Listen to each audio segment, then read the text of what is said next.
That's confusing. So we're looking at predictive selling and predictive buying. So has anyone ever done any analysis on predictive buying and predictive selling? No, everyone, no, so God knows. Okay, so I'm trained as an NLP master practitioner, and when it comes to NLP, part of my training, and we're talking about 30 years ago, was all about understanding people's values. And you might not realize that your buying values reflect what you value and what you'll buy. So already you are a predictable creature when it comes to what you buy. So I'd like, first of all, for us to explore how predictable you are when you buy, in order for you to really get a handle on, or what about your customers? Well, your customers are just like you, and they are as predictable as you. So I'd like us to explore this whole notion of just how predictable you are. So when I was working with the BBC, one of the first things we work on is you would look at somebody in order to pull out their brand values. And you can do it with anything you've got around you now, because I'd be really interested to know how predictable you are as a buyer and what are your brand values. So when I was working with the BBC, what we did, I worked just working with people's watches in order for it to work out how important their watch was to them. Why did they buy it? What were the values around their watch? And everyone had a different notion of why they valued what it was that they bought. And it's just a simple question of asking, why did you buy that? So first thing that I did with Ellie, I got my watch out and I put it on the table and I said, okay, ask me why I bought this watch. And then you will start to be able to predict everything else that I'm likely to buy. So I bought my watch purely on engineering. So the first value I had is engineering. I love how things work.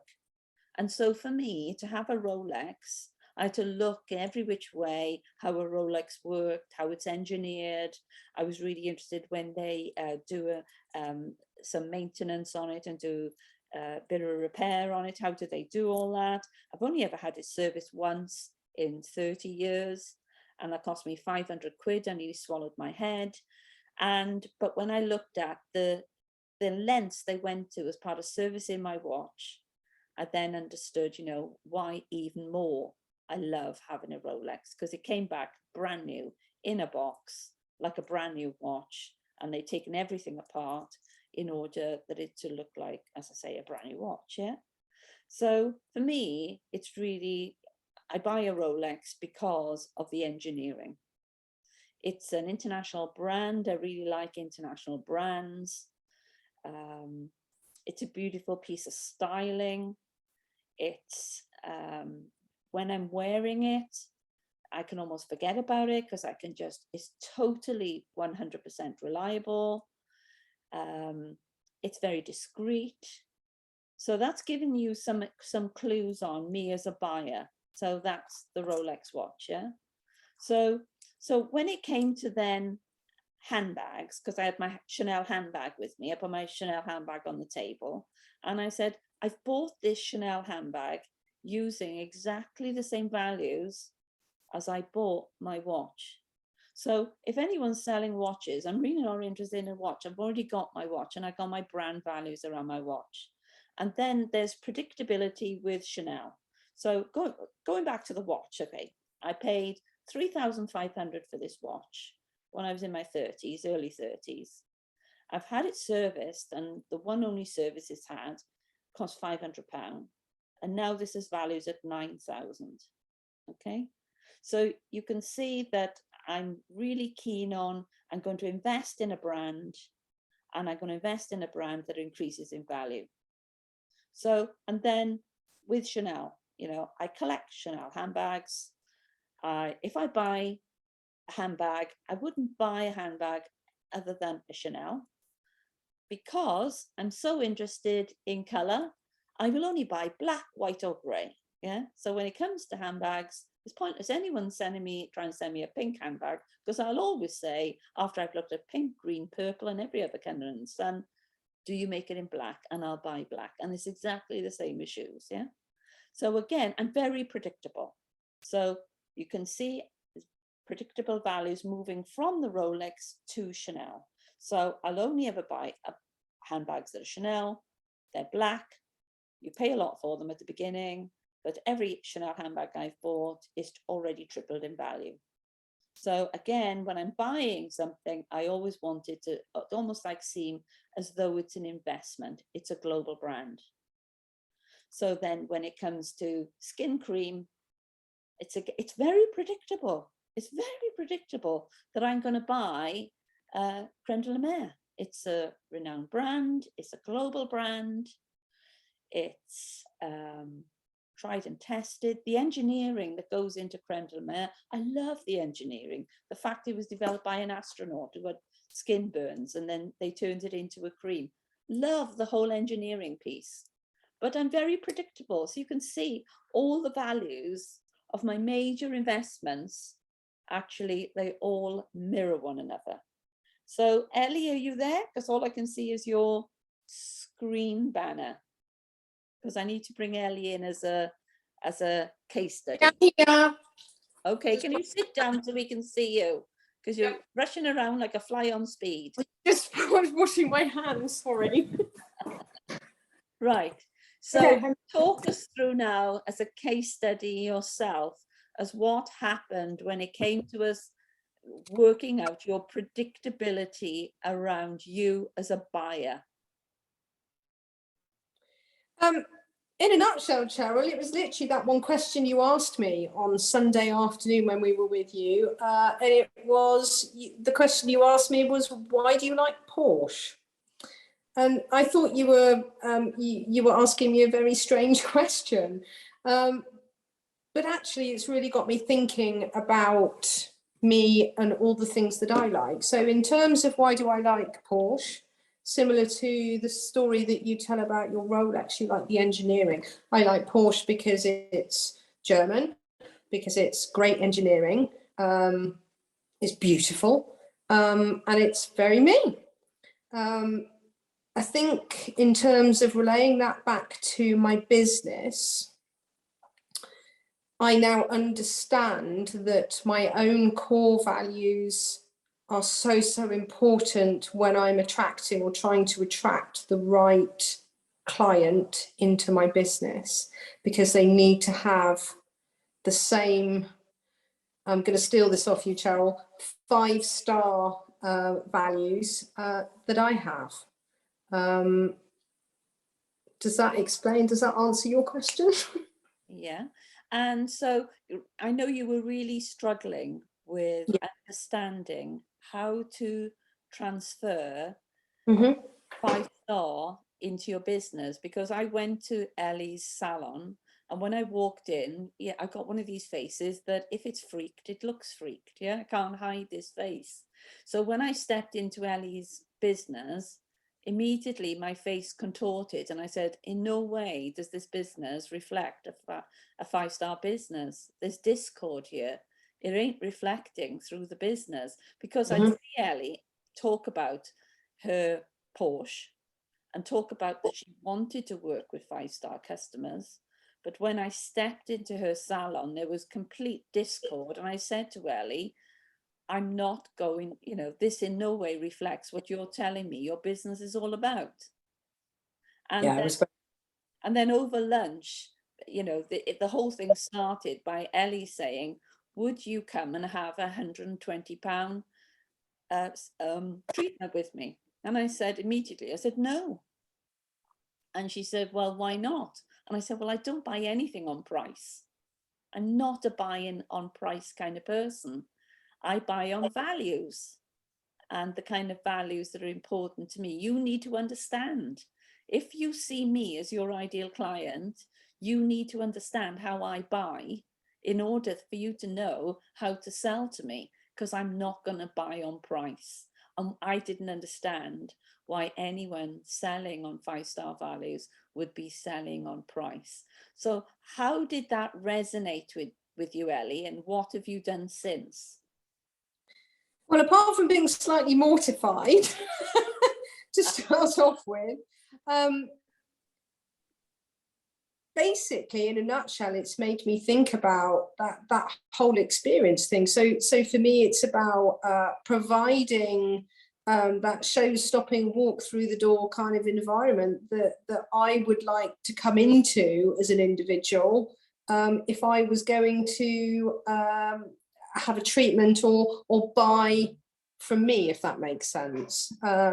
And the environment that I have created is nowhere near what I would consider to be 5-star in inverted commas. So for me, it's about making that change and that shift between what I currently have here in my clinic to something a bit glitzy, bit glam. So to create that right environment, but not only for the client experience, create the right environment for me to excel in. So I think that. So I knew Ellie was really into the Porsche and why she was really into the Porsche. And so I knew that was really important to her. And so when I asked her why she bought it, she knew all the reasons why she bought it. But her brand values were not being mirrored in her business. And so that when you would meet Ellie and talk to Ellie about her brand values and the kind of business and the 5-star clients that she wanted to attract, when you stepped into a business, in no way was that the customer experience. Yeah. So remembering, if you are looking for 5-star customer value, you need to understand what that is about. So already I've said to Ellie, you've got to go and visit 5-star spas, because that's where your customers are going now. And if you want them to come to you, how are you going to encourage them to leave that 5-star experience they're already receiving and come to you? And I can remember being commissioned to go and work in a private hospital, and they were wanting to attract 5-star clientele. Yeah. But they recognized as soon as they opened their doors, they were having major problems, major customer care problems. And when we went in there to do the training in customer service, the problem was they hadn't employed 5-star customer service people to work in the business. And in fact, the people they'd employed were probably around 2-star and 3-star. They weren't 5-star. They'd never experienced 5-star. So therefore, how could they deliver 5-star? So I really would like to explore with you, what are your values and how do they mirror the kind of customers you really want to work with? Is there a gap? Yeah. Ellie's now realized there's a massive, it's not a gap, it's a chasm. Yeah. It's like, you know, you've gone to, what's the place in America, in Vegas? You know, it's like the Rockies. Grand Canyon. It's in Grand Canyon. They're one side to the other, yeah? There's a massive gap. So the first place Ellie is going, she's going to go to 5-star spas to see where her customers are shopping now. And she's also going to be going to Porsche garages to look at their reception areas, yeah?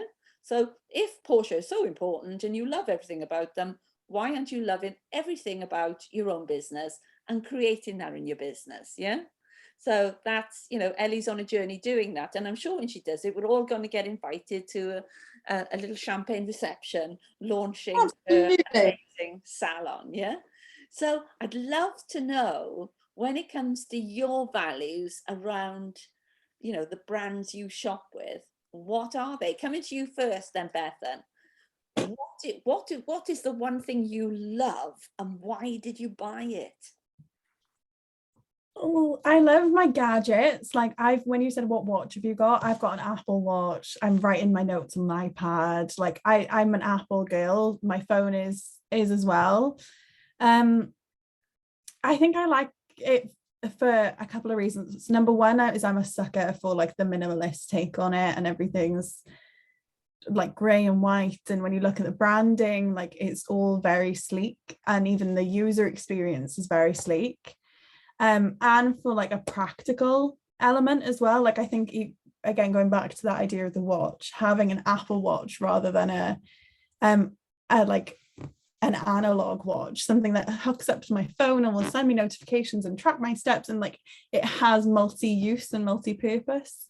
A lot of the stuff that I buy is about like being practical, even if it's, as a brand, typically more expensive than like I could get a laptop for 200 quid, but instead I paid over £1,000 more for the laptop that I bought last year because I wanted it to connect with everything I own and make my life a little bit easier to use. So all of that's kind of coming up, but I don't know how that reflects in how I deliver. I guess I'd like to think that we make things easy and sync everything up for our clients, but other than that, Very predictable then. So you're predictable, yeah? You're a predictable. I don't think anyone's ever said that about me, Cheryl. But you're saying I'm very pragmatic. I get that one a lot. But if you are if somebody's trying to sell you a phone now, what phone will you buy? Well, yeah, I've got loyalty to Apple, so I'll buy it Apple. Right. So you can see you're very predictable, aren't you? Okay. Yeah. So in some ways, you've developed a string that connects all your connectivity, haven't you? Yeah. Yeah, in terms of like my gadgets, yeah. Yeah. So really connectivity is key to you. Is that a value to you, connectivity? I don't really know. Sorry, I'm struggling with this one. I don't really know how, if connectivity, I would consider it a value.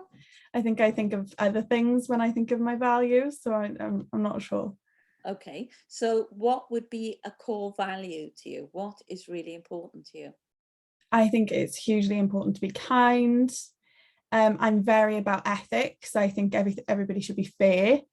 Even though the world isn't, I'm always the first one to like point out injustice and when things aren't fair. And I would say maybe not so much on the predictability, reliability is a big thing that I consider a big value. Right. I'm going to challenge you, Bethan, because we've obviously had lunch together and everything, yeah. And when we were talking, I heard in that conversation how big a subject connectivity was for you as a business.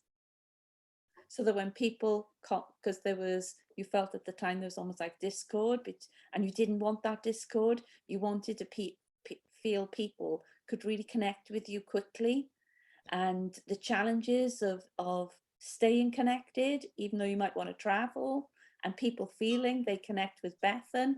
Well, yeah, it's the difficulty of people do connect with me, and then I've got a larger team, and how do I deal with that? Like people are doing the delivery, not me, and if they feel like they're getting me, and then that they're being duped in some kind of way is something I struggle with.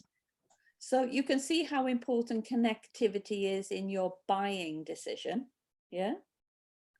As far as you have brand loyalty there, yeah?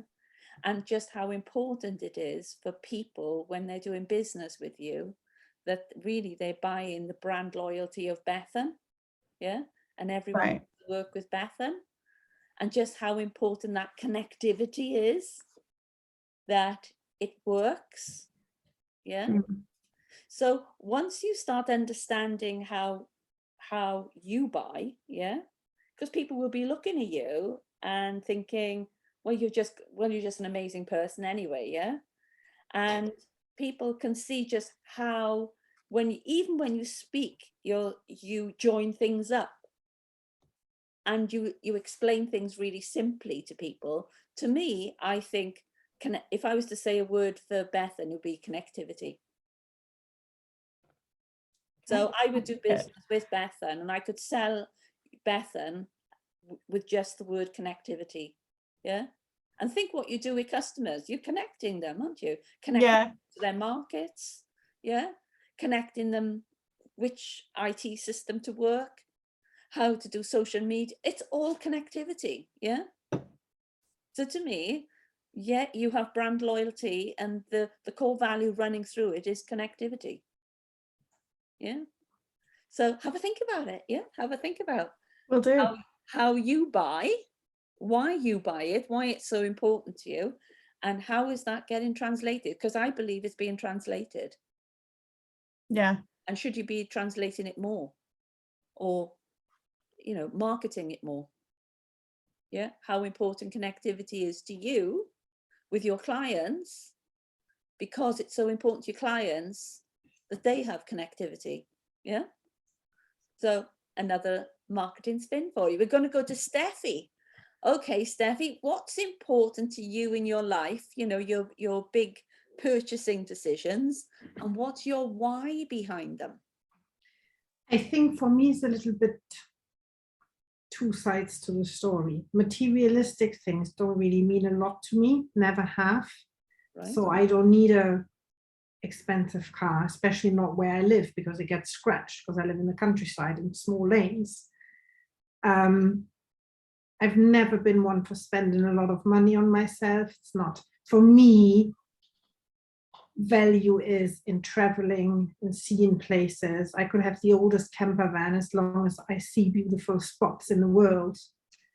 Where when it comes to my clients, I want to work with the ones who have a great taste in things, who like the fine dining, who love to go in more expensive hotels. But me is very different. So to combine the two, I'm a little bit like, how am I going to figure that one out? Because it just means nothing to me yet. Okay. Who knows? So it's not what you buy. It is what you buy. It doesn't have to be of any value. It's what you buy and why do you buy it. It doesn't have to be a Porsche. It could be you have values connected with why you shop in Lidl or why you shop in Aldi. They're not Marks and Spencers or Waitrose, but you will have a why you buy something. So what do you buy and why do you buy it? I buy in a lot of vintage stores because Right, I do love anything that has been made and is rare, or which is not on the high street, or which is not on the shelf that everybody else can buy. I hate tacky stuff. I rather love, you know, old things and pretty things. Where camera, and you asked all about my camera. I do have a more expensive camera for me, but only because I needed to upgrade to get better quality for my clients.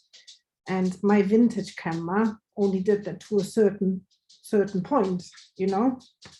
Okay. So it's remembering your buying values reflect what you value and what you'll buy. So I need to know almost like what you value buying and what you value within that product. So say, for example, did you value buying your camera? No, for me that was definitely just a purchase decision that I had to make, for not for any other value than upgrading my equipment. There was no feeling or connection. No feeling whatsoever. I had 3 different options and I went for the one that I thought was the best value at the point, but I didn't get a feeling. I get that for other things, for traditional things like a vintage store.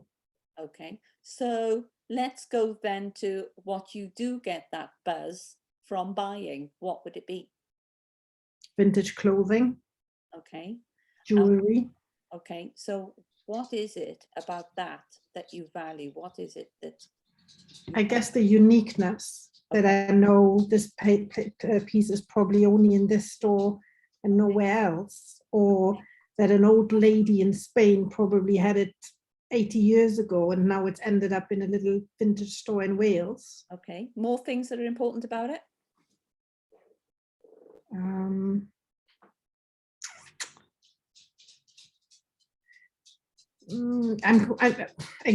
a visual person, so anything that looks different to other things where I go, oh my God, this is crafted incredibly different to other things.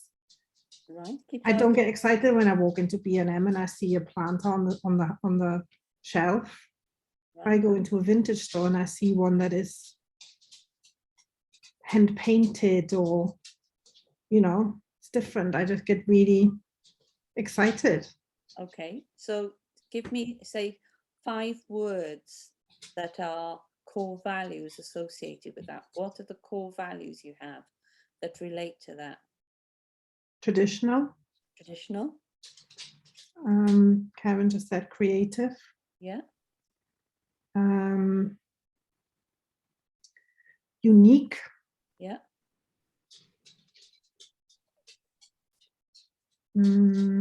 Rare. Rarity, like, you know, and story. It has to have a story. Okay. So tell us more about this story that it has to have.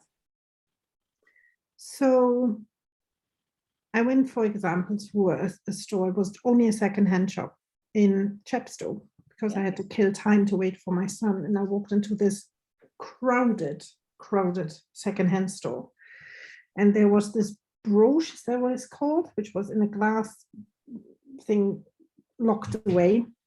I couldn't stop looking at it. It was absolutely incredible. It's something, you know, where you had like hand painted little flowers on it, and it was like marble that was in there, and it just looked like, in my head, I then create a story. Who probably, you know, who did that belong to? Was it a woman that looked like this, and where did she live? And in my head, it just starts spiraling into a story then, you know. So when it comes to these values that you have, do they reflect the customers you're going after? No, the customers that I work with, or that I want to work with, have got very different values, probably. I don't know. Probably. I don't think they would shop in vintage stores. They would work in or shop in the high-end stores. How do you know? Probably what they wear. How do you And know? How do you know? I don't. Okay. I would have So- to ask them. So it's interesting as well, because Steffi and I have had this conversation, because I'm just about to introduce her to somebody that's really important to me, and I know could be really important to Steffi. Yeah. Yeah, I've started stalking. Yeah. So I've said to Steffi, you really need to understand this person's values. Yeah. Because it's going to be really important that when you get this introduction, you understand her, you know what she likes, you know what she appreciates, because unless she feels you're one of her tribe, yeah, she's not going to open her network to you. So, and there's a saying, your vibe is your tribe. So if you have a particular vibe, yeah, who is that tribe? So if those things you've described to us are really important to you and they're your values, is that your vibe? And how can you use that vibe to create your tribe around that? Yeah. Otherwise, there's going to be discord, isn't there? But I don't know how you can, I don't understand this, but I don't understand how my personal vibes align with a client's vibe that I love everything about, and I love her story and whatever, but we might not have the same vibes when it comes to our personal taste. Okay. So when you meet with clients, I've heard you say this, okay? So when you meet with clients, I know you create a vibe, and I know you create a tribe from the people that you're meeting. I know this because you've told me it. And so where is it within this one-to-one that you have with people that creates your vibe, that pulls people into your tribe? What is it that you do? I know you're already doing it. You know you're already doing it, and you've described a situation to me where you're already doing it. I guess I put myself into their feelings. I think that's one of the main things, that I understand how they feel, and family, tradition, you know. Steffi, do you mind me just saying a very quick comment? You're a storyteller. You tell your stories through your pictures. That's what you do.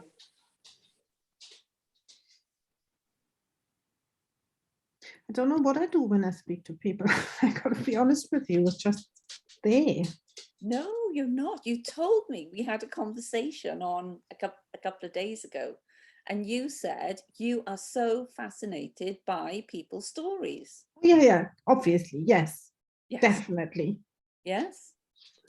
And it's really, we've seen you all at events where you share some really tender moments. You share your story. And in that room, you share your story in such a vulnerable way.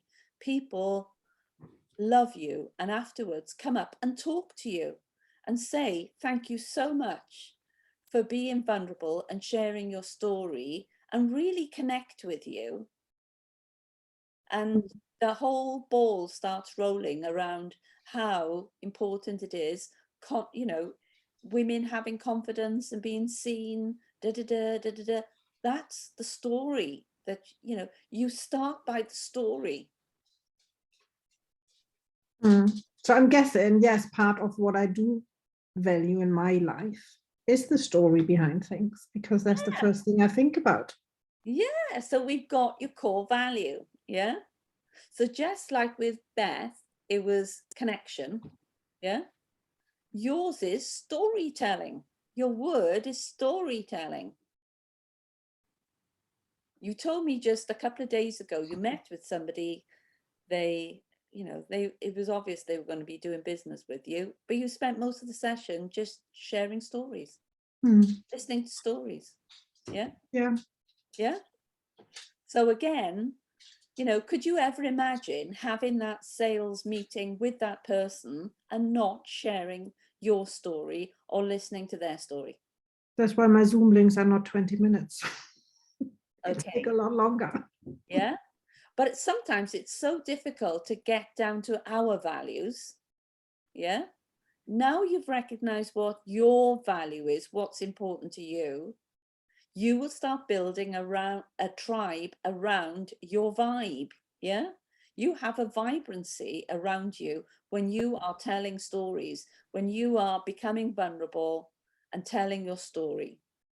People become a tribe around. I've seen it happen at events. Yeah. You speak, you tell a situation of where you were vulnerable and why it's so important that you work with women to develop their confidence and really support them to shine, to be their best version of themselves, and why. Yeah, that's your vibe. And you create a tribe. Yeah, storytelling, that's your word, storytelling, one word. Yeah. Right, moving on, Lorna, and we can all help one another with this, okay? Because we all see one another, not only online, but we see each other at events, yeah? And by the way, Steffi, you're an amazing storyteller. You are an amazing storyteller. So it's almost like as though you've got almost like special gifts that need to be taken out of the box. So Bethan's is connectivity, connections. She can connect people with anything. Yeah. I had a comment on one of my LinkedIn posts. Do you know Fiona Scott? Yes. The PR lady. She commented, I don't know her in person. She commented Amazing storyteller. on one of my, and she said, what did she say? You're a born journalist or natural journalist or something. I was like, oh, thanks. There you go. And what do journalists do? Journalists write stories, tell stories, tell other Aaron, I need you.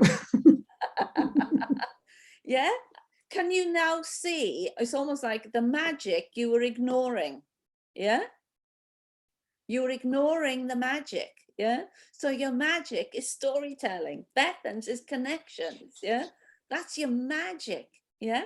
So let's come to Lorna. Lorna, release your magic. Please help us. What are your buying values and how do they reflect your value in what you'll buy? What are you about? I'm not a brand person at all. Okay. I dance to the beat of my own little drum, let me tell you. Way. You've got to imagine now, Eleanor Bonham Carter, and that is me in here. I'm with Steffi. Put me in a vintage shop. My furniture, think shabby chic, French, upcycling. If I see something that's beautiful and unique, and it could be £1, it could be £1,000, it could be £100,000. But if I perceive it to be unique, then I'm like a magpie if it's special. So I don't know where that puts me in the plan here, but I just want to add in at this stage, only 20% of people buy on brand. Okay. 55% of people buy on that whole experience. Okay.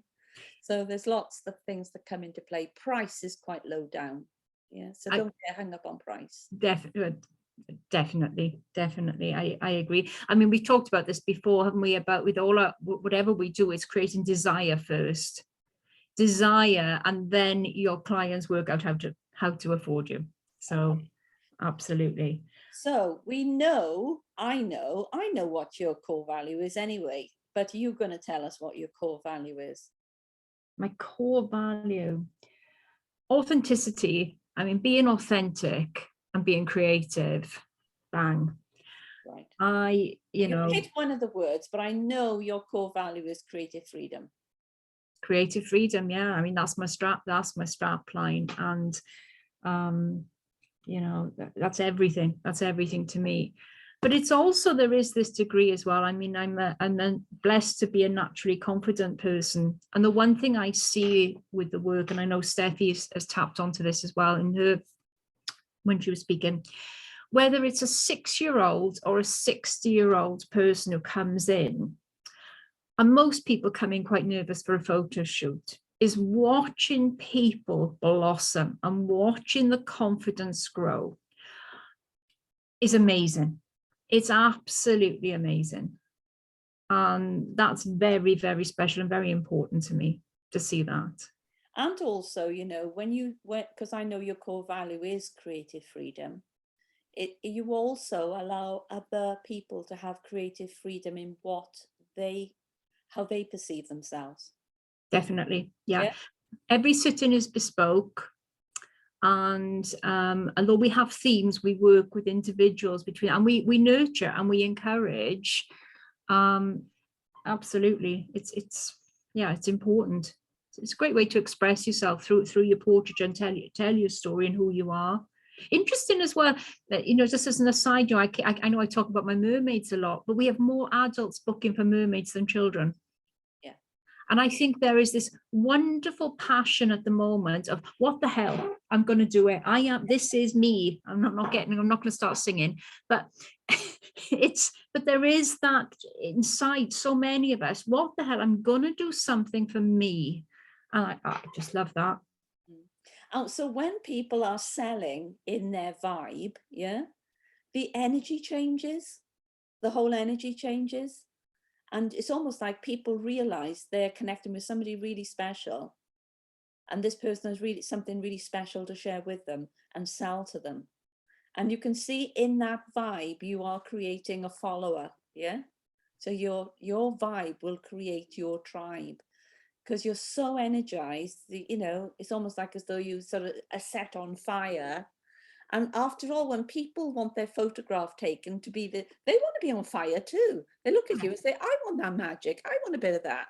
Yeah, I want to be with somebody like that. Because have you noticed, if somebody's trying to sell you something and their mood is really low and they're negative and you're not going to buy from them. So it's so important you step into this magic as well and you set people alight. If you can't set yourself alight through your business, what are you in business for, isn't it? You've got to love what you're selling. Absolutely. Otherwise, go home. Definitely. Because I think it comes across. Yeah. Lorna, I can very quickly say I've got a photography colleague who on every single post she does, she's whining. Oh. gosh. about life, and she doesn't turn any negative into a positive at the end. They're all negative, Oh, all of them. But you see, Steffi, from what I do, and it's a little bit like Ellie in a way, and you know, it's escapism. This is escapism. Our clients come to us to get away. Mm, They don't, you know, they want to be a mermaid. They want to be a goddess. exactly. yeah. And, you know, I keep my personal gripes well away from the business. Not that, you know, it's the two don't mix. Yeah. So very much what's important to you around this creative freedom reflects in how other women want to be represented on camera as well, and on film and on the wall.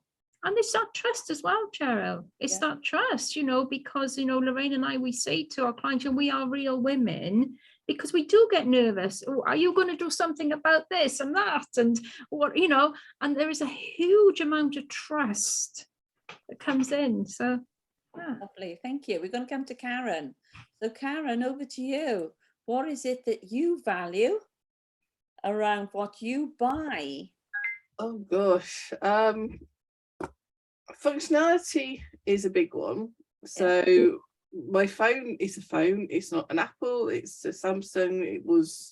It rings. It goes, makes calls and stuff like that.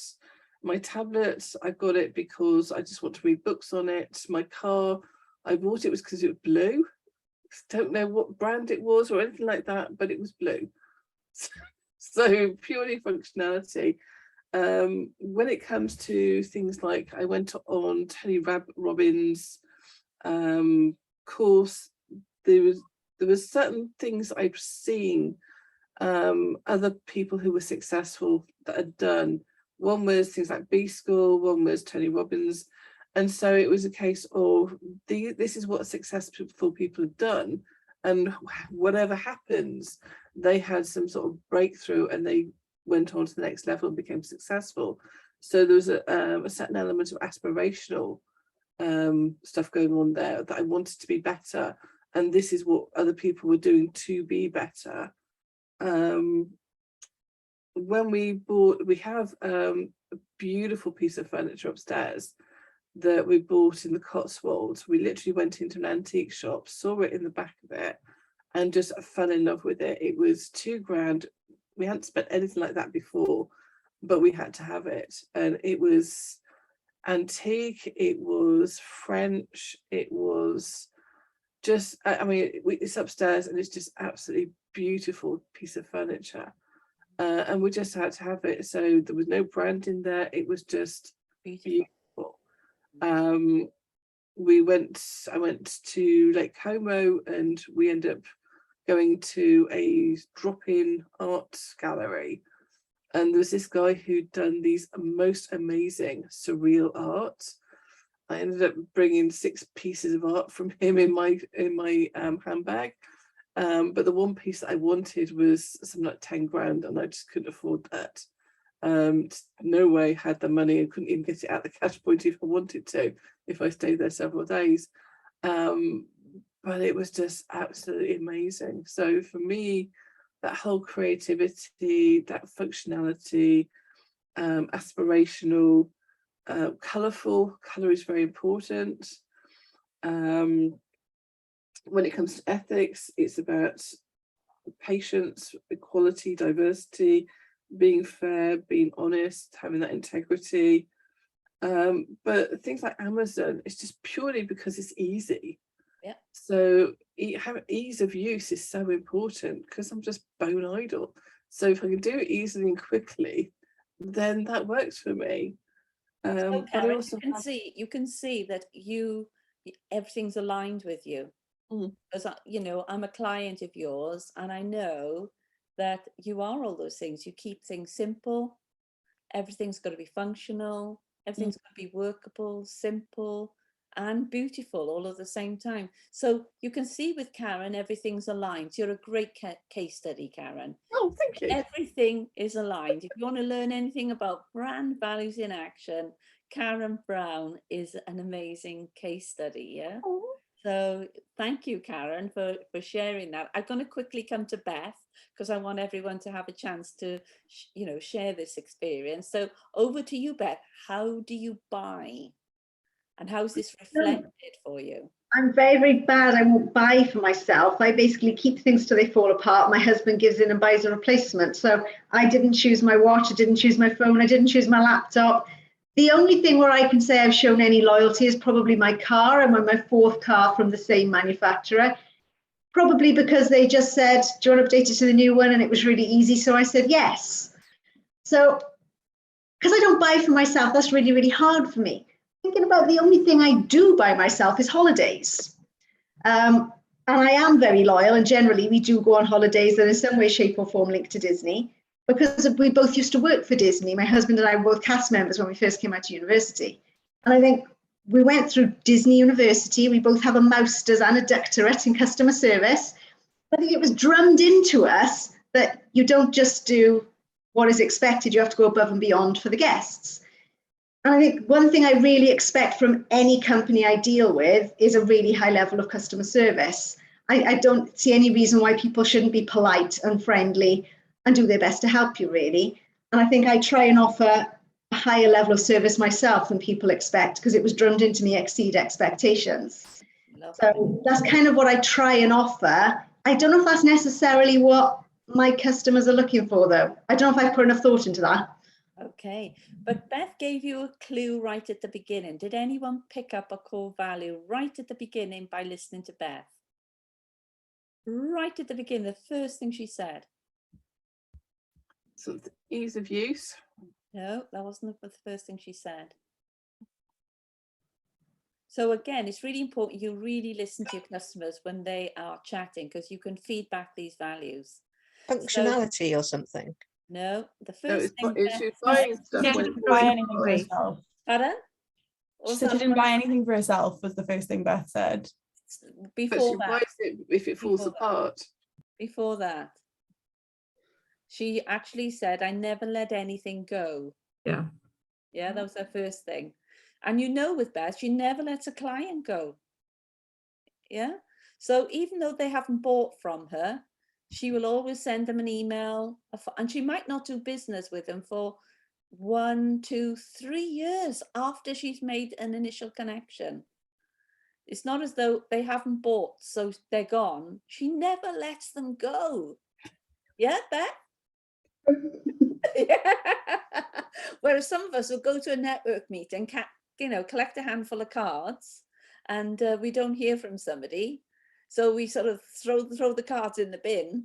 With Beth, she'll be on your case. Yeah, she will have picked up in the conversation that your husband likes cricket, and it might be 6 months down the line you'll get an email to say, did you know so and so's playing cricket in Cardiff soon? She remembers everything. She never lets anyone go, and she is always on the case of what she knows her customers like, and you keep feeding it to them, don't you? Well, I try. Actually, I think that one of the key things I do is that I try and offer information to people rather than selling a product. I try and keep people informed about things that are relevant to them. Yeah. And then at some point down the line, you'd like to think if they do need something that I sell, they'll come to me because they know that I'm not disappearing anyway. Yeah, she's amazing. Absolutely. So that's interesting as well, to pick up what people are saying, because they're giving you so many clues from, is there a connection there, and will they buy from you? So let me just tell you how I used it, and Ellie might not realize this. So I was told by Andrew something about her husband, and then when we were at lunch, I fed it into the conversation, yeah, because I knew that was important to him, and I immediately got his attention, yeah, because Andrew had said to me, oh, by the way, Ellie's husband, Rob, doesn't like you repeating things, yeah? Because he says, you only have to say something to me once and I get it, yeah? So I thought, oh shit, I knew I repeated myself quite a bit, yeah? So I knew the next conversation I was going to have at any kind of seriousness with Rob, I had to feed that into the conversation along the lines of, I'm only going to say this to you once, Rob, because I know you pick up things so quickly. Whereas with Andrew, I've got to repeat it a few times. Okay, immediate respect. Yeah, because I've gone in on a core value. Yeah, He did not need things repeated. Ellie, what do you think? I haven't even spoken to Ellie about this, but I'm sure she noticed I did it. Now you've kind of mentioned it. Yeah, I did pick up on it subliminally. But yeah, absolutely. My husband hates having things repeated to him. I get into trouble all the time. So again, it's matching somebody's values, match, pace, and lead. You're never going to lead somebody in a sales environment if you haven't matched them. So again, rapport is match, pace, and lead. So really matching in on a core value can get somebody's attention and trust straight away. Yeah. So coming to you, Sarah, what are your values? What's important to you when you buy in? Is it going to be reflective in the customers going out for? Well, the last thing I've bought was a wormery. I'm not a brand person. I like I'm fascinated how things work, particularly nature. I think I have chosen that item because it's functional, it serves a purpose. I'm interested in what it does or what it will do for my family, helps me be more sustainable, more yeah, I think it's just like less waste for me. It's all ecological, and so that, I think my values. And interestingly enough, this lady who I'm working with at the moment, one of the first things she said to me was, "I hate gardening." And as of course, I'm wanting to be a gardening companion, and if somebody hates gardening, and you know, that's not their value. It was really hard to actually tap into. I thought, you know, I'm going to be doing this on my own, and the idea is that I'm her company to do it with her. Mind you, she's 87. I didn't want to expect too much of her, but the last time I went to see her, she came outside and spent time chatting with me and helping me sweep up the leaves that I was cleaning up. And I thought, she's actually, her values were company. She wanted company. Yeah. And I thought it was really lovely how even though she doesn't like gardening, the company that I was offering her was something that she was valuing, and I value company as well. Yeah. And if you're calling yourself a gardening companion, well, she's having a companion. You're doing the gardening and she's having a companion, isn't it really? So it is a fit to a degree. Yeah. And then the other thing I knew she had a little bit about what she valued is because she told me to have a look at the next door neighbour's garden because she really liked it. So I had to stand on the wall and have a look at the next door neighbour's garden to see what she valued as well. Fantastic. So yeah, simple, low maintenance garden she wanted because she didn't like gardening. So lovely, thank you. I'm coming to you, Miriam. So what do you value and what do you buy, and how is this reflective with your clients? This is so interesting. The thing that I get really excited about and I can't resist buying are plants and paint, basically, and seeds and flowers, because I get a kick out of seeing them grow and planting them and nurturing them and looking after them and everything. And then if I go in, even though I know you can create every single color under the sun with just 3 paints, I still love looking at all the paints and seeing which one I could use and which color, and gets my juices flowing. So what is of value to you, and how is this representative of what your customers value? So I think I am, so they're not functional, they're beautiful, they are not my customers, the things that I value. I mean, the flowers are beautiful and are natural and kind of wild and organic, a lot of love of color. And I think, and that makes me happy and excited. And quite often when I go and have a consultation with somebody who wants a commission from me, they're kind of like, oh, right, okay, we'll have a commission. And then we get talking and they love it because I'm asking all these questions about them, a little bit like Steffi, finding out about them. And I am really interested in other people anyway, just because it's just interesting hearing where people have come from and all of that. So the consultation, if I get a consultation, 9 times out of 10, or 10 out of 10 actually, I get the commission, because I spend time to focus on them, which I think is really, really important. Yeah. Kindness, being respectful, being understanding to their uniqueness and what makes them them, is very important to me. And, you know, when I ask them tiny little detailed questions and they might not really understand why I'm doing it, but they're enjoying it. And then later I tell them why. You know, I'm investing in them, I suppose, but it's not done in a salesy way. You know, quite often we might be having a Pims in the pub garden, or I might go over for a cup of tea to their house, or, you know, and it's just a very friendly, unselly way, I think. Yeah. But it's lovely, because what you've done, you are really spending time working out what they value, Mm, and almost saying, well, whatever you value, I will value in how I put this piece of work together. Why mm, wouldn't you get the sale, isn't it? Why mm, wouldn't you get the sale? mm, Because mm, you're mirroring their values back to them. mm. And giving Because them they're mine as well. yeah. And Yeah. also my paintings are a little bit wild and free and unorganized, and I'm not logical or functional at all. That's why I've got my husband, who is very logical and functional and fixes things. But I just think that that my paintings are a reflection also of my what's the word, like vibe kind of thing. And therefore it's the same as my customers, because they get attracted to my paintings and my style. So already half the battle is sort of won, if you know what I mean. So when it comes to predictability, yeah, in fact, we're all very predictable. We've all got core values, things that are important to us. And our customers are very predictable. They've got things that are really important to them.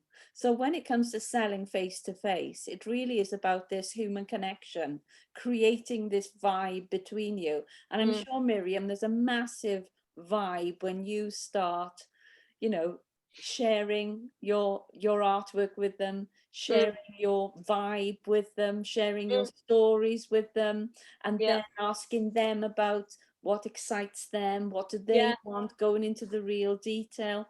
Well, of course that's going to create excitement, isn't it?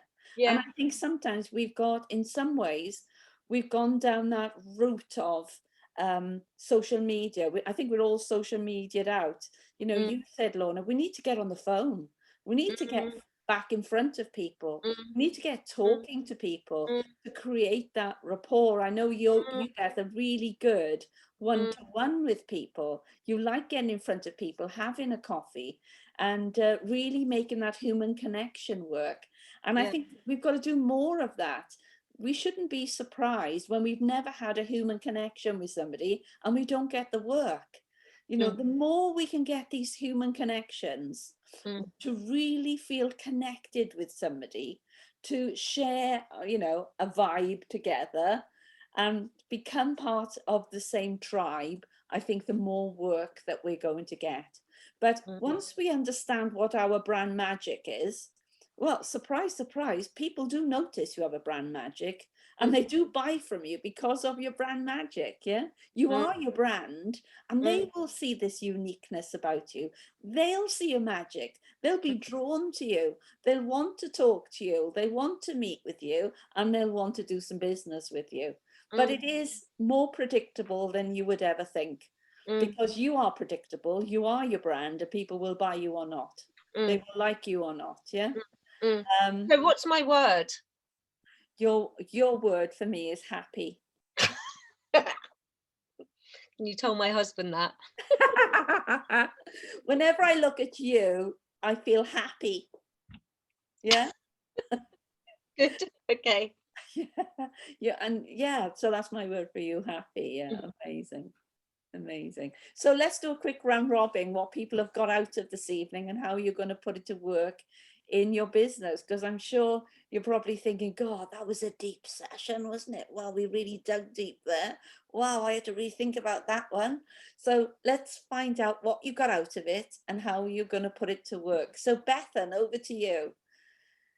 What did you get out of the session? Because it's always hard being the first one. People almost pick on, isn't it? To say, oh, you know, what are you in all this? So what did you get out of the session? How will you put it to work?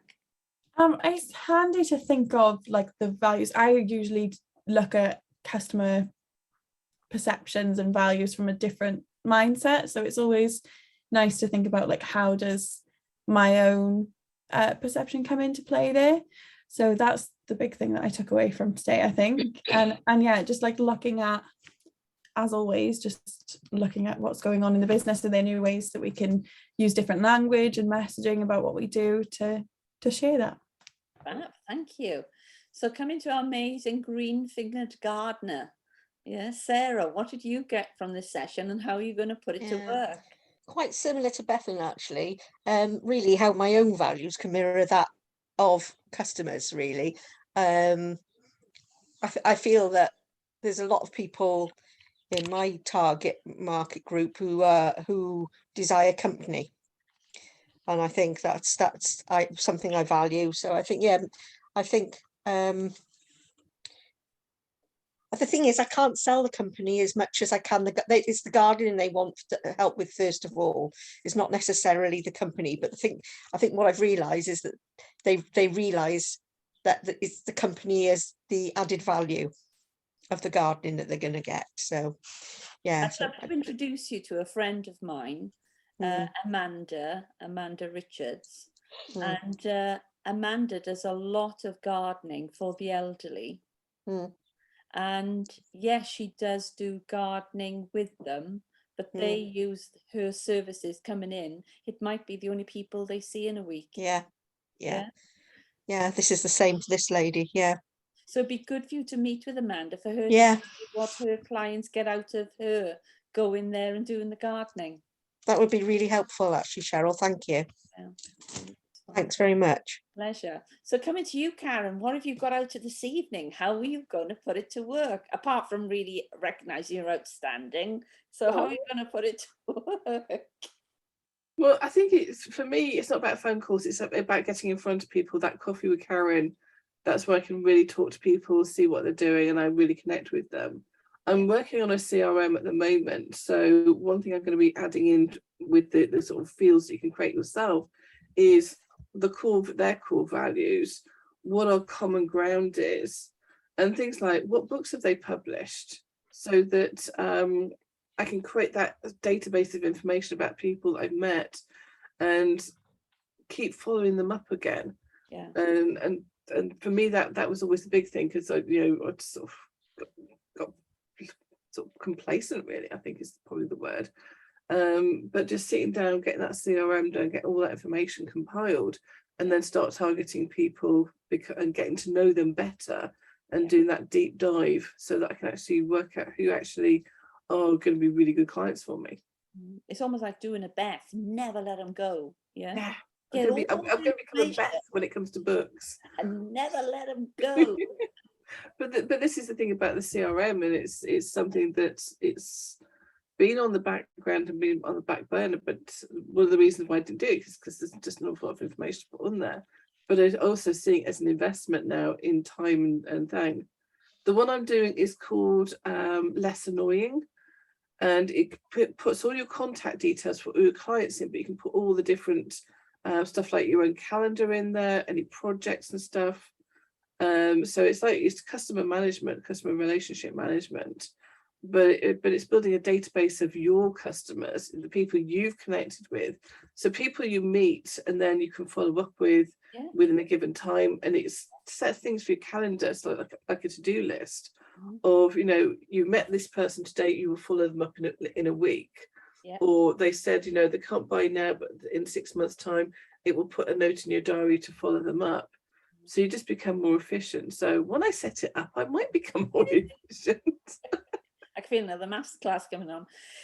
So and it's remembering our network is our net worth. So if our network is our net worth, why would you ever let anyone go? Yeah, if you don't have to, because it's really expensive to get a new lead in. So why would you throw them away? Why would you just toss them away? So over to you, Beth. What have you got from this evening? How will you put it to work?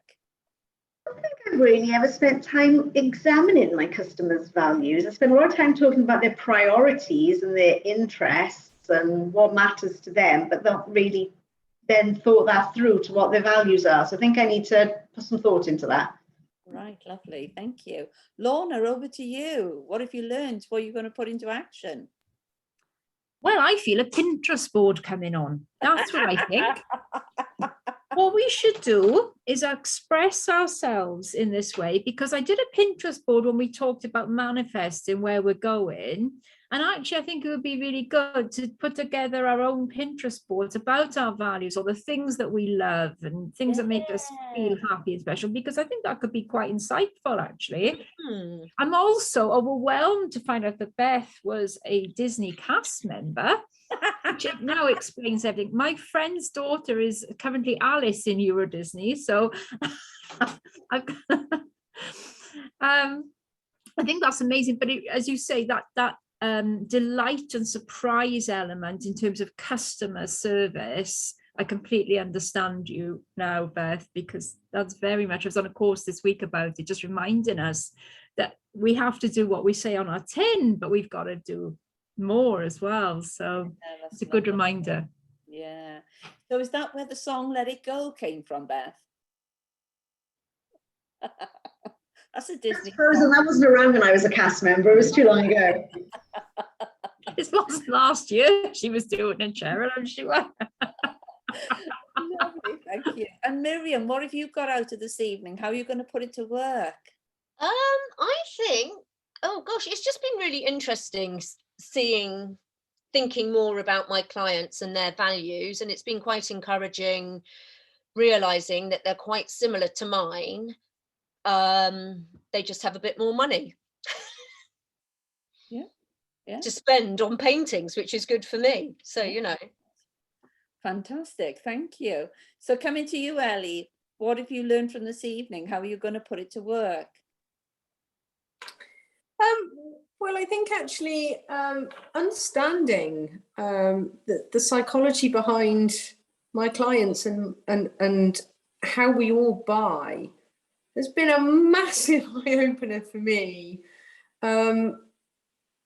And I didn't realise quite how powerful it actually is. So for me, this is about navigating how I can use that to the best of my ability to build the business that I've always wanted. So having that understanding and about other people's psychology and their buying behaviours is definitely going to be the making of me. Yeah. Speaking of, because we're all out there doing sell, sell, sell without thinking, how do people buy? It'd be really good to understand how people bought, so we could sell more, isn't it, really? I know it sounds sort of simple, but it can be that simple. I don't know if Steffi's there or whether the dog's taken over. I think Steffi's gone, but left the camera on. I think her son needed her, Cheryl. Oh, right. Okay. I haven't kept an eye on the feed there. So was there anything anyone wanted to add this evening? No? We all done? So just important date for your diary on the 22nd of June. The amazing connected Beth is speaking at our next I Am Woman event, and that's a live event in the Miskin Manor. And Beth will be speaking alongside Sarah Ty, who's coming all the way over from Swindon, who's almost like a version of Fiona Scott. She's, comes from the media industry. She used to be Anita Roddick's #1. She did all the PR and media for The Body Shop internationally. Amazingly connected. So if you want some great connections to people in the media, and just people anywhere, Sarah's got some amazing connections. So again, I would stalk her online and find out who she really is. She's done some amazing stuff on YouTube, so have a look at her on YouTube. Lorna, she's going to be of really a lot of interest to you, because again, she's got a systematic way of switching Facebook on and pulling in loads of clients and switching them off when she needs to switch them off. Right. So at the time okay. she does this on-off switch with her Yeah. adverts to get work in, and then decides I've got enough work at the moment, and switches it on and starts the whole process up again. So she's really adept at learning, you know, teaching us all how to work with this Facebook advertising as well. Great. So, and next week, of course, Steffi has volunteered. We're going to be learning lots about LinkedIn, but it'd be really nice, as you said, Lorna, that Oh, it's this word volunteered. I just love it. it'd be really nice, Lorna, if perhaps we could share our mood boards. If we're going to do like a Oh, yes. Pinterest board as an opener, perhaps introduce our mood board to one another. This is me mood board, is it? We all do that.